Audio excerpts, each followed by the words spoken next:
Hi అండి, ఎలా ఉన్నారు అందరూ? Welcome to Pradeep smart classes. ఈరోజు మనం ఈ వీడియోలో లక్ష్మీకాంత్ పాలిటీ బుక్లోని చాప్టర్ 31 చీఫ్ మినిస్టర్ తెలుగులో ముఖ్యమంత్రి అనే అధ్యాయం గురించి చాలా వివరంగా ప్రతి అంశాన్ని కూలంకషంగా చర్చించుకుందాం. నమస్కారం. సివిల్ సర్వీసెస్ మరియు ఇతర పోటీ పరీక్షలకు సన్నద్ధమవుతున్న అభ్యర్థులందరికీ స్వాగతం. మన పార్లమెంటరీ ప్రజాస్వామ్య వ్యవస్థలో రాష్ట్రస్థాయిలో పరిపాలన ఎలా సాగుతుంది? రాష్ట్రానికి నిజమైన కార్యనిర్వాహక అధిపతి ఎవరు? రాజ్యాంగం ప్రకారం అధిపతి అయిన గవర్నరా లేక ప్రజలచేత ఎన్నుకోబడిన ప్రభుత్వానికి అధిపతి అయిన ముఖ్యమంత్రా? ఈ ప్రశ్నలు చాలా కీలకమైనవి. వీటికి సమాధానం తెలుసుకోవాలంటే మనం ముఖ్యమంత్రి పదవి యొక్క ప్రాముఖ్యతను, వారి అధికారాలను, విధులను చాలా లోతుగా అర్థం చేసుకోవాలి. ఈరోజు మన విశ్లేషణలో రాష్ట్ర ప్రభుత్వానికి కేంద్ర బిందువుగా, చోదక శక్తిగా ఉండే ముఖ్యమంత్రి పదవి గురించి సమగ్రంగా తెలుసుకుందాం. వారి నియామకం నుండి మొదలుకొని వారి అధికారాలు, విధులు మరియు గవర్నర్తో వారికున్న రాజ్యాంగబద్ధమైన సంబంధం వరకు అన్ని కోణాలను క్షుణ్ణంగా పరిశీలిద్దాం. ఈరోజు మన చర్చను మరింత సులభంగా అర్థం చేసుకోవడానికి ఈ 6 ప్రధాన విభాగాలుగా విభజించుకుందాం. ముందుగా ఇంట్రొడక్షన్ అండ్ అపాయింట్మెంట్ అంటే పరిచయం, నియామక ప్రక్రియతో మొదలుపెడదాం. తర్వాత ఓత్, టర్మ్ అండ్ శాలరీ, వారి ప్రమాణ స్వీకారం, పదవీకాలం, జీతభత్యాల గురించి తెలుసుకుందాం. ఆ తర్వాత వారి అధికారాలను 2 భాగాలుగా చూద్దాం. 1 మంత్రిమండలికి సంబంధించి, 2 గవర్నర్ మరియు శాసనసభకు సంబంధించి, 5వ విభాగంలో వారి ఇతర అధికారాలు మరియు విధులను చర్చిస్తాం. చివరిగా గవర్నర్తో వారి సంబంధాన్ని విశ్లేషించి ఒక పునశ్చరణతో ముగిద్దాం. ఇక మన మొదటి విభాగం ఇంట్రొడక్షన్ అండ్ అపాయింట్మెంట్, పరిచయం మరియు నియామకం. అసలు మన రాజ్యాంగ వ్యవస్థలో ముఖ్యమంత్రి పాత్ర ఏమిటి? వారిని వాస్తవ కార్యనిర్వాహక అధిపతి అని ఎందుకు అంటారు? వారి నియామక ప్రక్రియ ఎలా జరుగుతుంది? గవర్నర్కు ఇందులో ఎలాంటి పాత్ర ఉంటుంది అనే ప్రాథమిక అంశాలతో మన విశ్లేషణను ప్రారంభిద్దాం. మన రాజ్యాంగ నిర్మాతలు కేంద్రంలో ఎలాంటి పార్లమెంటరీ తరహా ప్రభుత్వాన్ని ఏర్పాటు చేశారో, రాష్ట్రాల స్థాయిలో కూడా అచ్చం అలాంటి వ్యవస్థనే రూపొందించారు. ఈ పార్లమెంటరీ వ్యవస్థలో కార్యనిర్వాహక వర్గంలో 2 అధిపతులు ఉంటారు. ఒకరు నామమాత్రపు అధిపతి, మరొకరు వాస్తవ అధిపతి. గవర్నర్ను మనం రాష్ట్రానికి రాజ్యాంగాధిపతిగా అంటే డి జ్యూరే లేదా నామమాత్రపు కార్యనిర్వాహక అధిపతిగా పిలుస్తాం. అంటే రాజ్యాంగం ప్రకారం రాష్ట్రప్రభుత్వ కార్యకలాపాలన్నీ ఆయన పేరుమీదే జరుగుతాయి. శాసనాలన్నీ ఆయన ఆమోదంతోనే చట్టాలుగా మారతాయి. కాని ఆ అధికారాలను వాస్తవంగా ఎవరు ఉపయోగిస్తారు? ప్రభుత్వాన్ని ఎవరు నడిపిస్తారు?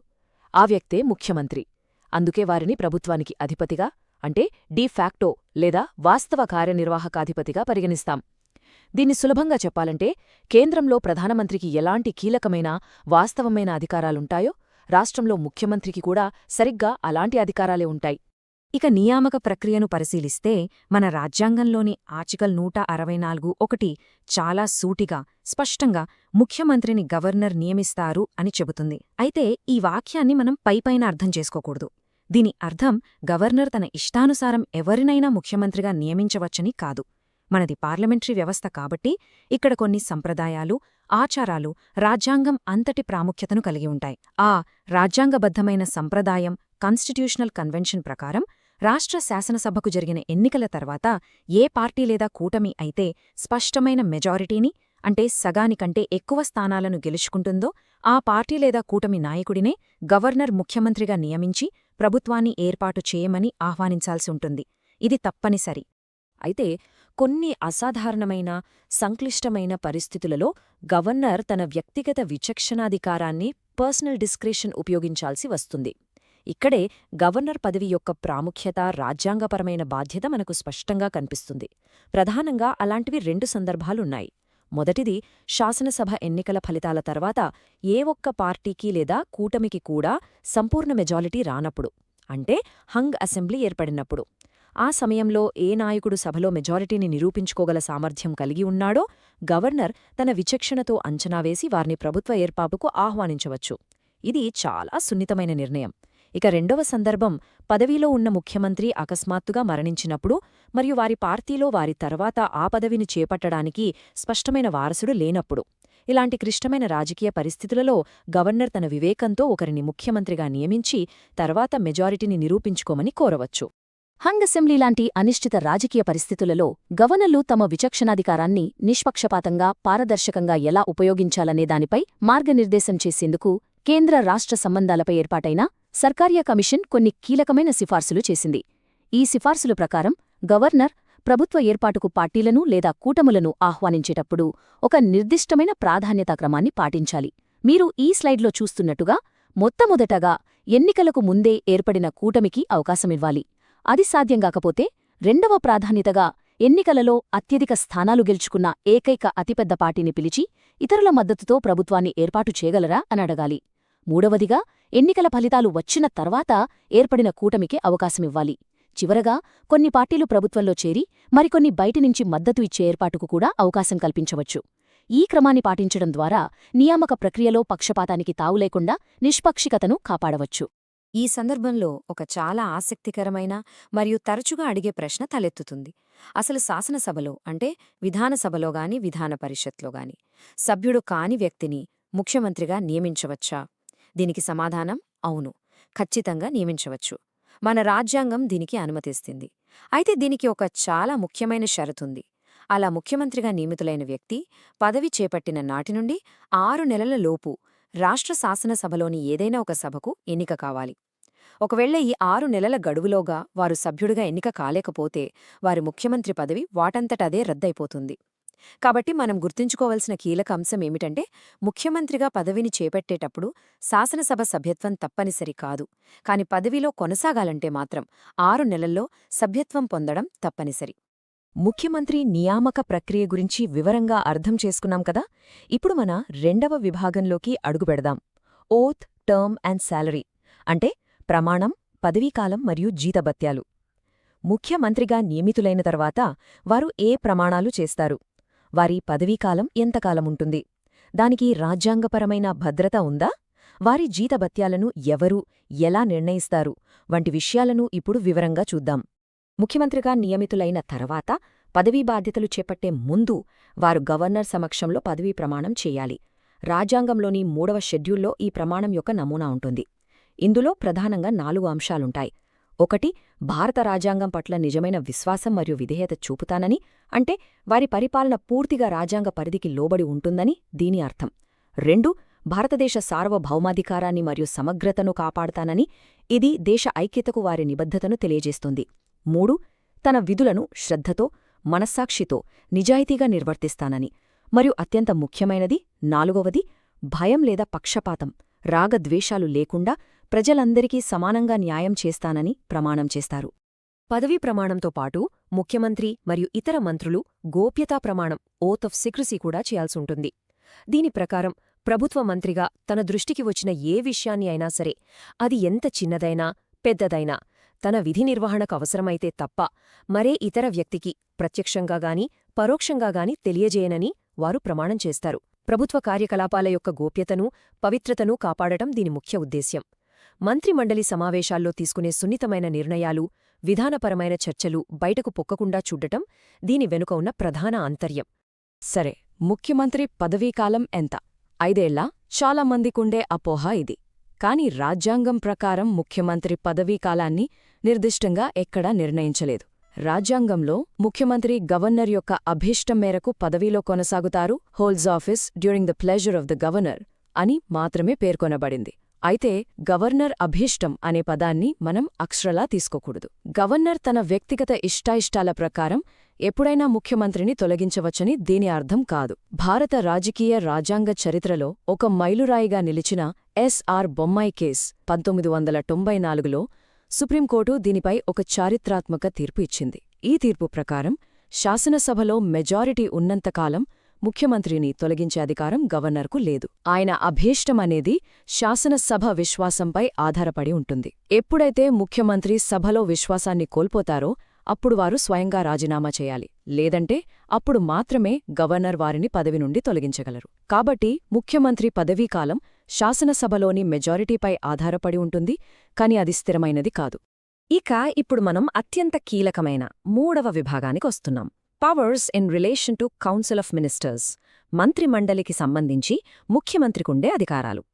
ఒక సౌర వ్యవస్థకు సూర్యుడెలాగో మంత్రిమండలికి ముఖ్యమంత్రి అలాంటివారు. ఆయన చుట్టూనే మంత్రులందరూ తిరుగుతారు. ఆయన కాంతిలోనే వారు ప్రకాశిస్తారు. మంత్రిమండలికి అధిపతిగా ముఖ్యమంత్రికి ఎలాంటి విస్తృతమైన అధికారాలుంటాయో ఇప్పుడు వివరంగా చూద్దాం. మంత్రిమండలికి అధిపతిగా ముఖ్యమంత్రి పాత్ర చాలా శక్తివంతమైనది, కేంద్రస్థానంలో ఉంటుంది. మొదటిగా తన మంత్రివర్గంలో ఎవరిని మంత్రులుగా నియమించాలో గవర్నరుకు సిఫారసు చేసేది ముఖ్యమంత్రే. ఈ విషయంలో గవర్నర్ కేవలం ముఖ్యమంత్రి సలహాను పాటించాల్సిందే. రెండవది, మంత్రులకు శాఖలను కేటాయించడం. పోర్ట్ఫోలియో అలొకేషన్ అంటే ఎవరికి ఏ మంత్రిత్వ శాఖ ఇవ్వాలి, అలాగే అవసరమైతే వారి శాఖలను మార్చడం, రీషఫుల్ కూడా ముఖ్యమంత్రి అధికార పరిధిలోనే ఉంటుంది. మూడవది, ఏదైనా మంత్రి పనితీరుపై అసంతృప్తిగా ఉన్నా లేదా అభిప్రాయ భేదాలు వచ్చినా ఆ మంత్రిని రాజీనామా చేయమని కోరవచ్చు లేదా తొలగించమని గవర్నర్కు సలహా ఇవ్వవచ్చు. చివరగా, మంత్రిమండలి సమావేశాలకు ఆయనే అధ్యక్షత వహించి ఎజెండాను నిర్దేశిస్తారు, చర్చలను నడిపిస్తారు మరియు తుది నిర్ణయాలను ప్రభావితం చేస్తారు. ఒక్క మాటలో చెప్పాలంటే మంత్రిమండలి నిర్మాణం, దాని పనితీరు మరియు దాని మనుగడ కూడా పూర్తిగా ముఖ్యమంత్రిపైనే ఆధారపడి ఉంటుంది. ముఖ్యమంత్రిని మంత్రిమండలికి మూలస్తంభం, లించ్పిన్ అని అంటారు. అంటే ఆయనే అన్నిటినీ కలిపి ఉంచే కీలకమైన వ్యక్తి. ఈ స్లైడ్లో చూపినట్లుగా ఆయన అనే మూలస్తంభం తొలగిపోతే మంత్రిమండలి అనే నిర్మాణం మొత్తం కూలిపోతుంది. ఆయనే మంత్రులందరి కార్యకలాపాలకు మార్గనిర్దేశం చేసి గైడ్స్, వారిని నిర్దేశించి డైరెక్ట్స్, నియంత్రించి కంట్రోల్స్, వారి మధ్య సమన్వయం, కోఆర్డినేట్స్ సాధిస్తారు. ముఖ్యమంత్రి పదవి ఎంత కీలకమైనదంటే ఆయన రాజీనామా చేసినా లేదా పదవిలో ఉండగా మరణించినా మొత్తం మంత్రిమండలి వెంటనే రద్దయిపోతుంది. కాని ఒక సాధారణ మంత్రి రాజీనామా చేస్తే కేవలం ఆ ఒక్క మంత్రి పదవి మాత్రమే ఖాళీ అవుతుంది. ప్రభుత్వంపై ఎలాంటి ప్రభావం ఉండదు. ఈ ఒక్క తేడానే మంత్రిమండలిలో ముఖ్యమంత్రి యొక్క కేంద్ర స్థానాన్ని, వారికున్న ప్రాముఖ్యతను మనకు స్పష్టం చేస్తుంది. ఇక మన తదుపరి విభాగం powers in relation to governor and legislature. Governor మరియు శాసనసభకు సంబంధించి ముఖ్యమంత్రికి గల అధికారాలు. ఇక్కడ ముఖ్యమంత్రి పాత్ర ఒక కీలకమైన వారధి లాంటిది. ఒకవైపు రాష్ట్ర కార్యనిర్వాహక వర్గానికి అధిపతి అయిన గవర్నర్కు, మరోవైపు ప్రజలచేత ఎన్నుకోబడిన శాసనవర్గానికి మధ్య ఆయన ఎలా అనుసంధానకర్తగా పనిచేస్తారో, ఆ అధికారాలు ఏమిటో ఇప్పుడు వివరంగా చూద్దాం. గవర్నర్కు సంబంధించి ముఖ్యమంత్రికి కొన్ని ప్రత్యేకమైన విధులు, అధికారాలు ఉన్నాయి. రాజ్యాంగంలోని ఆర్టికల్ 167 ఈ సంబంధాన్ని స్పష్టంగా నిర్దేశిస్తుంది. దీని ప్రకారం గవర్నర్కు మరియు మంత్రిమండలికి మధ్య ప్రధాన సమాచార వారధిగా, ప్రిన్సిపల్ ఛానల్ ఆఫ్ కమ్యూనికేషన్గా ముఖ్యమంత్రి వ్యవహరించాలి. ఆయనకు 3 ప్రధాన విధులు ఉంటాయి. 1. మంత్రిమండలి తీసుకున్న అన్ని పరిపాలనా, శాసనపరమైన నిర్ణయాలను గవర్నర్కు తెలియజేయడం. 2. రాష్ట్ర పరిపాలనకు సంబంధించిన సమాచారాన్ని గవర్నర్ ఎప్పుడు కోరినా అందించడం. 3. ఏదైనా ఒక అంశంపై ఒక మంత్రి నిర్ణయం తీసుకుని దానిని మంత్రిమండలి ఇంకా చర్చించనట్లయితే ఆ అంశాన్ని మొత్తం మంత్రిమండలి ముందుంచి చర్చించమని గవర్నర్ కోరితే అలా చేయడం ముఖ్యమంత్రి విధి. ఈ ఆర్టికల్ ద్వారా గవర్నర్ రాష్ట్ర పరిపాలన గురించి పూర్తిగా తెలుసుకుంటూ అవసరమైతే సలహాలిచ్చే అవకాశం ఉంటుంది. ఇక శాసనసభకు సంబంధించి ముఖ్యమంత్రి సభానాయకుడిగా వ్యవహరిస్తారు. ఈ హోదాలో ఆయనకు విశేషాధికారాలు ఉంటాయి. శాసనసభ సమావేశాలను ఎప్పుడు ప్రారంభించాలి, సమ్మనింగ్ ఎప్పుడు ముగించాలి, ప్రొరోగింగ్ అనే విషయంలో గవర్నర్కు సలహా ఇచ్చేది ముఖ్యమంత్రే. అంతేకాకుండా ఇది చాలా ముఖ్యమైన అధికారం. శాసనసభని ఎప్పుడైనా రద్దు చేయమని గవర్నర్కు సిఫార్సు చేయవచ్చు. ఇదొక రకంగా ముఖ్యమంత్రి చేతిలో ఉన్న ఒక బ్రహ్మాస్త్రం లాంటిది. సభలో తన పట్టు తగ్గుతున్నప్పుడు లేదా రాజకీయంగా అవసరమైనప్పుడు తిరిగి ప్రజల తీర్పు కోరడానికి ఈ అధికారాన్ని ఉపయోగించవచ్చు. చివరగా, ప్రభుత్వం ముఖ్యమైన విధానాలను, పథకాలను సభావేదికపై ప్రకటించేది, వాటిని సమర్థించేది కూడా ముఖ్యమంత్రే. ఇప్పటివరకు మనం మంత్రిమండలి, గవర్నర్, శాసనసభకు సంబంధించి ముఖ్యమంత్రి అధికారాలను చూశాం. కాని వారి పాత్ర కేవలం వీటికి మాత్రమే పరిమితం కాదు. ఇప్పుడు 5వ విభాగం అదర్ పవర్స్ అండ్ ఫంక్షన్స్, ఇతర అధికారాలు మరియు విధులలో భాగంగా ముఖ్యమంత్రి రాష్ట్రానికి, దేశానికి సంబంధించి ఇంకా ఎలాంటి విభిన్నమైన, కీలకమైన పాత్రలను పోషిస్తారో వివరంగా పరిశీలిద్దాం. ఈ స్లైడ్లో మనం ముఖ్యమంత్రి యొక్క బహుముఖ పాత్రను గమనించవచ్చు. ఆయన కేవలం రాష్ట్రానికి మాత్రమే పరిమితం కారు. రాష్ట్ర ఆర్థిక ప్రణాళికకు సంబంధించి ఆయన రాష్ట్ర ప్రణాళికా సంఘానికి, స్టేట్ ప్లానింగ్ బోర్డ్ చైర్మన్గా వ్యవహరిస్తారు. జాతీయ స్థాయిలో ప్రధానమంత్రి అధ్యక్షతను ఉండే నీతి ఆయోగ్ పాలక మండలిలో సభ్యుడిగా ఉండి జాతీయ విధాన రూపకల్పనలో రాష్ట్ర ప్రయోజనాలను, అభిప్రాయాలను వినిపిస్తారు. అంతర్రాష్ట్ర సంబంధాల విషయంలో రాష్ట్రాల మధ్య సహకారం కోసం ఏర్పాటు చేసిన జోనల్ కౌన్సిల్కు రొటేషన్ పద్ధతిలో వైస్ చైర్మన్గా మరియు అంతరాష్ట్ర మండలిలో సభ్యుడిగా వ్యవహరిస్తారు. ఇక రాష్ట్రంలో ప్రభుత్వానికి సంబంధించిన అన్ని విషయాలపై ప్రధాన అధికార ప్రతినిధి, చీఫ్ స్పోక్స్మెన్ ఆయనే. రాష్ట్రానికి ఎలాంటి ప్రకృతి వైపరీత్యాలు, రాజకీయ సంక్షోభాలు ఎదురైనా దానికి ప్రధాన సంక్షోభ నిర్వాహకుడిగా క్రైసిస్ మేనేజర్ ఇన్ చీఫ్ ముందుండి నడిపిస్తారు. ఇక మన చివరి విశ్లేషణాత్మక విభాగం రిలేషన్షిప్ విత్ ద గవర్నర్. గవర్నర్తో సంబంధం. ముఖ్యమంత్రి గవర్నర్ మధ్య సంబంధం ఒక రాష్ట్ర పరిపాలన సజావుగా సాగడానికి అత్యంత కీలకం. ఈ సంబంధం వారి వ్యక్తిగత అనుబంధంపై కాకుండా రాజ్యాంగం నిర్దేశించిన స్పష్టమైన నిబంధనలపై ఆధారపడి ఉంటుంది. ఆ రాజ్యాంగ చట్టాన్ని నిర్దేశించే కీలకమైన ఆర్టికల్స్ ఏమిటో ఇప్పుడొకసారి పరిశీలిద్దాం. ఈ పట్టికలో మనం చూస్తున్న ఈ 4 ఆర్టికల్స్ ముఖ్యమంత్రి గవర్నర్ సంబంధానికి రాజ్యాంగబద్ధమైన ఆధారాన్నిస్తాయి. ఇవి ఒకదానికొకటి ఎలా ముడిపడి ఉన్నాయో గమనించండి. ఆర్టికల్ 163 ప్రకారం గవర్నర్కు సహాయం చేయడానికి, సలహా ఇవ్వడానికి ముఖ్యమంత్రి నేతృత్వంలో ఒక మంత్రిమండలి ఉంటుంది. ఆర్టికల్ 164 ఆ ముఖ్యమంత్రి మరియు మంత్రులను గవర్నర్ ఎలా నియమిస్తారో, వారి బాధ్యతలేమిటో చెబుతుంది. ఆర్టికల్ 166 ప్రభుత్వ కార్యకలాపాలన్నీ గవర్నర్ పేరుమీద ఎలా జరగాలో నిర్దేశిస్తుంది. చివరగా ఆర్టికల్ 167 ఆ కార్యకలాపాల గురించిన పూర్తి సమాచారాన్ని ముఖ్యమంత్రి గవర్నర్కు తప్పనిసరిగా ఎలా అందించాలో విధిగా నిర్దేశిస్తుంది. చూసారా, ఈ 4 ఆర్టికల్స్ కలిసి ఒక సమగ్రమైన, సమతుల్యమైన వ్యవస్థను ఏర్పరుస్తాయి. రాష్ట్ర కార్యనిర్వాహక వర్గం సజావుగా, జవాబుదారీతనంతో పనిచేయడానికి ఇదే రాజ్యాంగ ఫ్రేమ్వర్క్. సరే, ఇంతటితో మనం ముఖ్యమంత్రి పదవికి సంబంధించిన నియామకం, అధికారాలు, విధులు మరియు గవర్నర్తో సంబంధం వంటి అన్ని ముఖ్యమైన అంశాలను వివరంగా చర్చించుకున్నాం.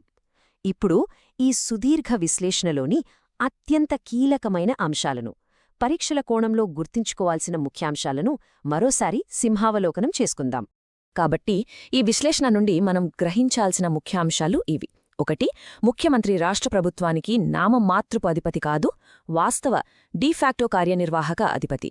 2. శాసనసభలో మెజారిటీ పార్టీ నాయకుడిని గవర్నర్ ముఖ్యమంత్రిగా నియమించటమనేది ఒక బలమైన, తిరుగులేని రాజ్యాంగ సంప్రదాయం. 3. ముఖ్యమంత్రి మంత్రిమండలికి అధిపతిగా మరియు గవర్నర్కు మంత్రిమండలికి మధ్య ప్రధాన వారధిగా పనిచేస్తారు. 4. వారి పదవీకాలం రాజ్యాంగంలో నిర్దిష్టంగా 5 ఏళ్లు అని నిర్ణయించబడలేదు. అది కేవలం శాసనసభలోని మెజారిటీ మద్దతుపైనే ఆధారపడి ఉంటుంది. చివరగా అత్యంత ముఖ్యమైనది ఆర్టికల్ 167 గవర్నర్కు సమాచారం అందించడం ముఖ్యమంత్రి యొక్క రాజ్యాంగబద్ధమైన విధి అని స్పష్టం చేస్తుంది. ఈ అంశాలు మన సమాఖ్య వ్యవస్థలో రాష్ట్ర పరిపాలనకు ముఖ్యమంత్రి పదవి ఎంతటి కీలకమైనదో, ఎంత శక్తివంతమైనదో మనకు తెలియజేస్తాయి. ఈ విశ్లేషణ మీకు ఉపయోగపడిందని ఆశిస్తున్నాను. ధన్యవాదాలు. ఈ వీడియో మీకు ఉపయోగపడితే లైక్ చేయండి. ప్రదీప్ స్మార్ట్ క్లాసెస్ యూట్యూబ్ ఛానల్ను సబ్స్క్రైబ్ చేయండి. బెల్ ఐకాన్ నొక్కండి. ఈ వీడియోను మీ ఫ్రెండ్స్తో అండ్ ఫ్యామిలీ మెంబర్స్తో షేర్ చేయండి. ధన్యవాదాలు. Thank you.